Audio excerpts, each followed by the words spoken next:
Hello students, आज हम soil fertility and productivity के बारे में पढ़ेंगे।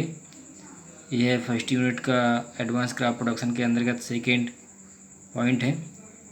सबसे पहले हमको what is soil fertility, soil fertility क्या होती। Soil fertility is the ability of soil to provide all essential plant nutrient in available form and in a suitable balance. यह मृदा की एबिलिटी होती है जो उस सॉइल में जितने भी न्यूट्रिएंट हैं उनका बैलेंस बना के रखना, यह सॉइल फर्टिलिटी कहलाता है। Then productivity, the capacity of soil to provide specific crop yield under well defined and specified system of management of input and environmental condition.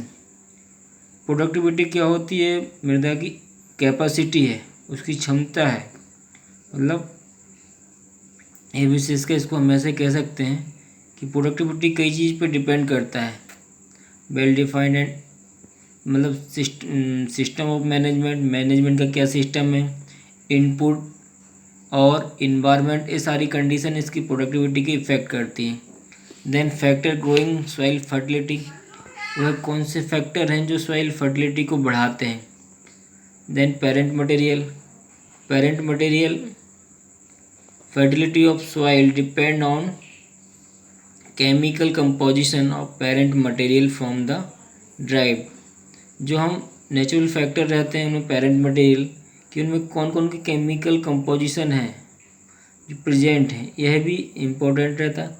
Then topography क्या होता है कि जो सॉइल जिगजैग तरह की रहती हैं उनमें अलग अलग फर्टिलिटी डिपेंड करती है।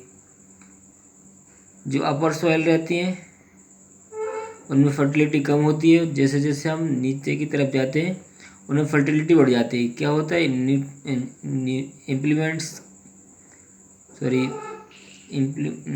न्यूट्रिएंट जो होते हैं वो लीच करते हैं, ऊपर से नीचे की तरफ लीच करते हैं।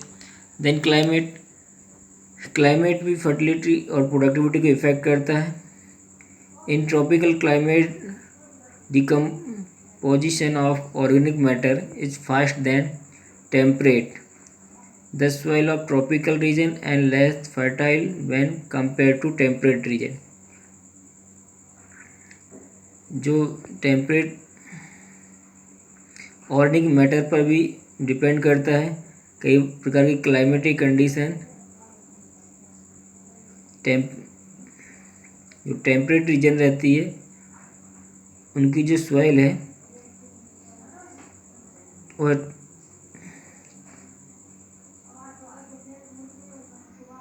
अदर रीजन से अलग अलग अंतर आएगा। देन डेप्थ ऑफ सॉइल भी इम्पोर्टेंट रहता है। जैसे जैसे हम सॉइल की गहराई में जाते हैं या तो उसकी फर्टिलिटी कम होते जाती है। फिजिकल कंडीशन भी इफ़ेक्ट करती है फर्टिलिटी और प्रोडक्टिविटी। सॉइल का टेक्सचर स्ट्रक्चर डिपेंड करता है कि उसकी फर्टिलिटी प्रोडक्टिविटी कैसे इफेक्ट करती है। सॉइलेज भी इम्पोर्टेंट रहती है। जो नई सॉइल रहती है उसमें फर्टिलिटी ज़्यादा रहती है, ओल्ड सॉइल में धीरे धीरे फर्टिलिटी कम होते जाती है। सॉइल एरोजन भी इफेक्ट करता है। कई बार क्या होता है, सॉइल एरोजन के माध्यम से ऊपरी सॉइल जो फर्टाइल रहती है पानी से, विंड से या अन्य रीजन से बहकर कम होते जाती है। Then nutrient status in soil, उस मृदा में न्यूट्रिएंट का क्या स्टेटस है, यह भी इम्पोर्टेंट रहता है। कई बार क्या होता है, न्यूट्रिएंट स्टेटस मृदा में सॉइल कम हो जाता है बट हम इसका सॉइल टेस्ट नहीं करा पाते या अन्य चीज़ें, तो यही भी एक इम्पोर्टेंट कारक है। Thank you everybody student.